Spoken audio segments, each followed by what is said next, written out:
বাংলাদেশ প্রকৌশল বিশ্ববিদ্যালয় বুয়েটের বিশেষজ্ঞদের বিরোধিতা উপেক্ষা করে নেওয়া হয় প্রকল্পটি। বলছি বিমানবন্দর থেকে গাজীপুর পর্যন্ত বাস র্যাপিড ট্রানজিট বিআরটি প্রকল্পের কথা। ২০১২ সালে আওয়ামী লীগ সরকারের নেয়া প্রকল্পটির মূল কাজ শুরু হয় ২০১৬ সালে। উদ্দেশ্য ছিল ওই এলাকায় বাধাহীন বাস চলাচল। তবে ফলাফল উল্টো। প্রকল্পটির অসম্পূর্ণ বাস্তবায়ন ও এলাকার যানজট না কমিয়ে সমস্যা আরও বাড়িয়ে দিয়েছে। জানা গেছে, কয়েক দফা বাড়িয়ে সর্বশেষ এই প্রকল্পের ব্যয় দাঁড়ায় ৪,২৬৮ কোটি ৩২ লাখ টাকা। তবে পরিকল্পনায় ত্রুটি থাকায় বিশ্বের বহু দেশে যানজট নিরসনে বিআরটি বেশ কার্যকরী হলেও বাংলাদেশে এটি ব্যর্থ প্রকল্পে রূপ নেয়। সরেজমিনে দেখা গেছে, বিআরটি প্রকল্পের জন্য নির্মিত স্টেশনের কাউন্টারগুলোতে উদ্বাস্তু ও পথচারীদের বিশ্রামাগার হিসেবে ব্যবহার হচ্ছে। স্থানীয়রা জানান, সরকারের কোটি কোটি টাকা ব্যয়ে নির্মিত এসব স্টেশনে রাত হলেই বসে মাদকসেবীদের আড্ডা। অন্যদিকে প্রকল্পের জন্য নির্মিত ফুটওভার ব্রিজগুলো নষ্ট হতে দেখা গেছে।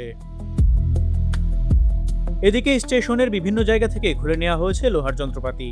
বিআরটি চালু না হওয়ায় বিশেষায়িত বাসের জন্য বানানো লেনেই বর্তমানে চলছে সব ধরনের যানবাহন। সব মিলিয়ে বিআরটি প্রকল্পটিকে বর্তমানে অব্যবস্থাপনার দায়ে ক্ষয়ে যাওয়া প্রকল্প হিসেবেই অভিমত দেন স্থানীয়রা। বিআরটি প্রকল্পের জন্য ফ্লাইওভারগুলো খুলে দেওয়ায় যান চলাচল করলেও নিচের সড়কগুলোতে দেখা গেছে বেহাল দশা।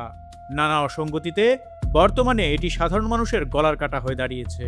অথচ বিআরটি প্রকল্প শুরুর দিকেই পরিবহন বিশেষজ্ঞরা নানাভাবে তৎকালীন সরকারকে বুঝিয়েছিল এটি কার্যত কোনো প্রকল্প হবে না। বিশ্বের বিভিন্ন দেশে বিআরটি প্রকল্পের সড়ক সাধারণত ১২ থেকে ১৪ লেনের হয়ে থাকে। তবে গাজীপুরে সড়ক ৪ লেন, যদিও বিমানবন্দরে সড়কটি ৬ লেনের। তবে ৪ লেনের সড়কের মাঝখানে ২টি লেন আলাদা করা কঠিন বলে মতামত দিয়েছিলেন বিশেষজ্ঞরা। আর এই প্রকল্পের কোথাও উড়াল পথে, কোথাও মাটিতে বিআরটির পথ করার ধারণাটিও ভুল বলে অভিমত দেন তারা। কিন্তু সব ধরনের মতামতকে গুরুত্ব না দিয়েই এটি নির্মাণে উদ্যোগী হন তৎকালীন সরকারের আমলে প্রকল্প সংশ্লিষ্টরা। যদিও এখন প্রকল্পটি বাতিল করার চিন্তাভাবনা করা হচ্ছে, তবে মানুষের ভোগান্তি আর দেশের বিশাল আর্থিক ক্ষতির দায় কে নেবে সেটি এখন বড় প্রশ্ন।